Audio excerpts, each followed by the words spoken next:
Vítajte pri dnešnom videu. Dnes ma vlastne napadlo, že my keď sme v 6. dieli Lego mesta, takže v tom predošlom, dávali sem tieto budovy. A túto, tak za ňou je bufet, ale ten nevidno, to mi vtedy nedošlo. Tak ma napadlo, že by som si tú budovu dal sem a bufet dal sem, takže ešte vám chcem oznámiť, že si toto umiestnime a ďalej už sa presunieme k tomu, ako si skladať vlastne svoje Lego mesto.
My už máme hotové, figurky sú umiestnené a celé je to tak, ako som to mal v pláne. Teraz je to mesto vlastne prehľadnejšie.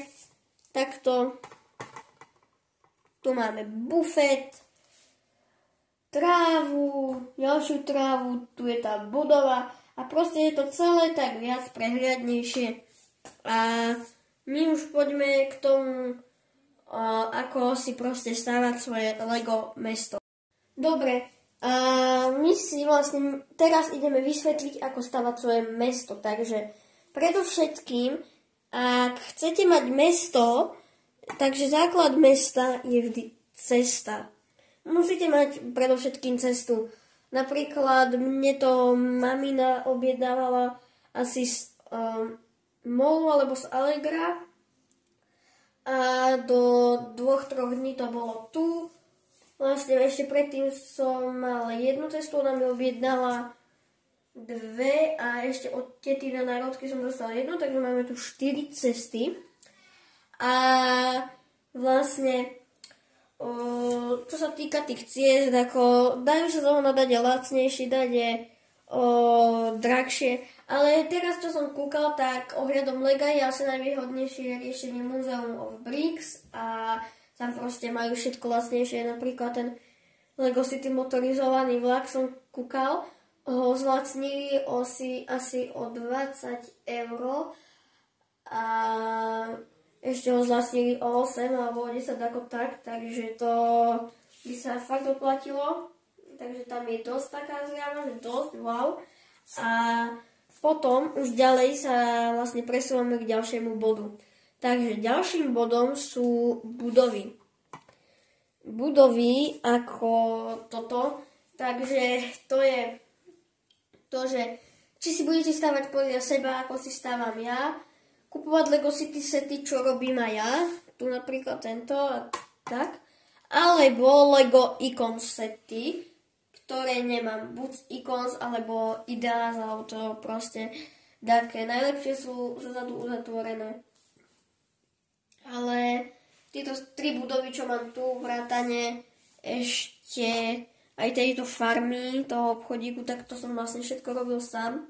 A vlastne kebyže si jej kúknete v príspevkoch, tak toto som robil všetko sám a toto tu bolo ako prvé v meste, ako úplne prvé. A tu som mal také budovy, čo som potom zničil a toto bola vlastne ako potom po tých budovoch ako prvá.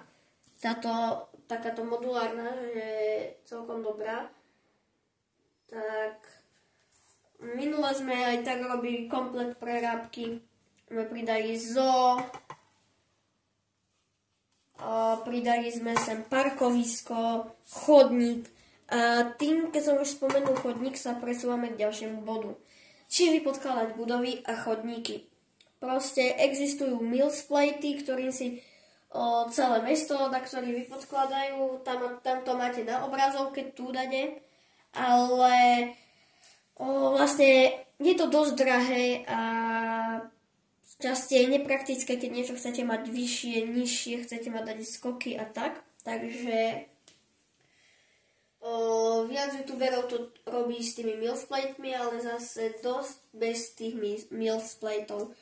Takže asi tak riešenie zadarmo a celkom dobre. Ako není to úplne tip-top, je to také provizorné, ale je to celkom dobre. Sú kartóny proste.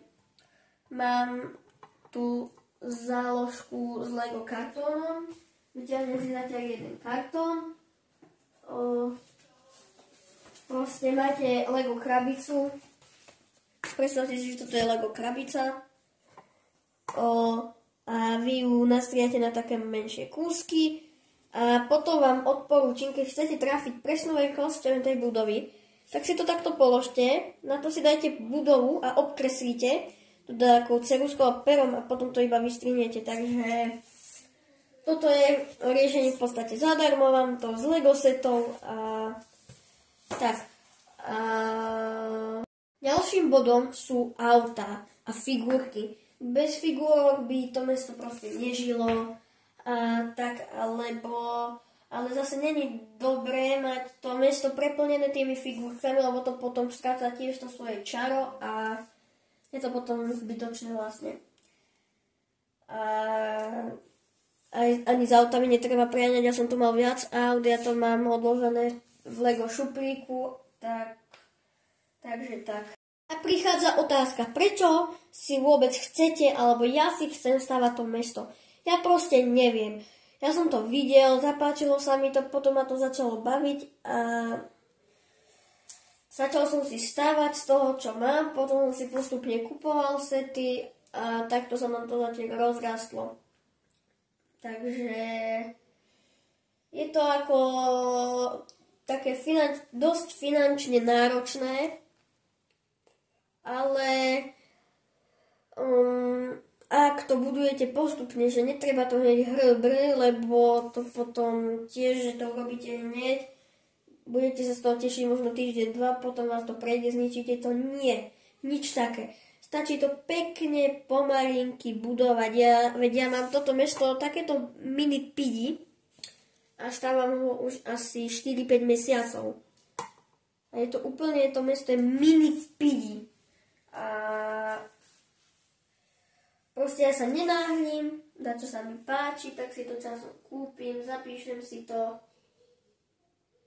robím si popri tom také príbehy z Lega a proste tak.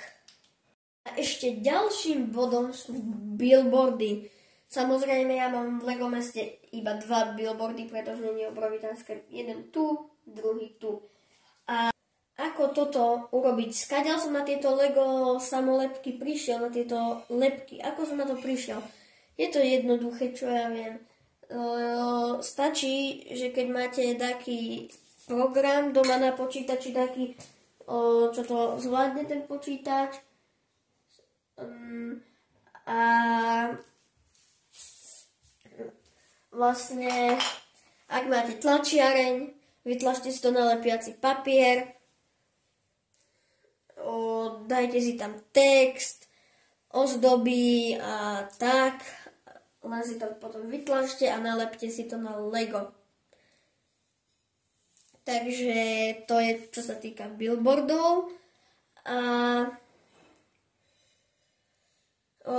čo sa týka chodníkov, tak ja si asi budem na to kupovať také ešte kocky, lebo už mi dochádzajú šedé a zo pár antracitových mi zvýši z cesty, ale nie veľa, takže to keď nakedy pôjdem do nejakej legovej predajni, tak si to samozrejme kúpim. A tak. A ďalšou otázkou je, že pokiaľ si chcete stavať mesto, no nemáte kreativitu, čo ja ju tiež nemám tako veľmi veľkú, takže skadiar čerpať proste nápady, moky, takže to sú návody pre tých, čo nevedia. A tak prvým zdrojom je Rebricable. To je vlastne platforma, kde si môžete kúpiť návody alebo stiahnuť, ktoré sú zadarmo. Ak máte na to kocky, si to postaviť. Alebo sa iba inšpirovať potom. Dosť ďalších nápadov je na Lego Ideas. A tak. Tou ďalšou otázkou je, skade si kupovať Lego.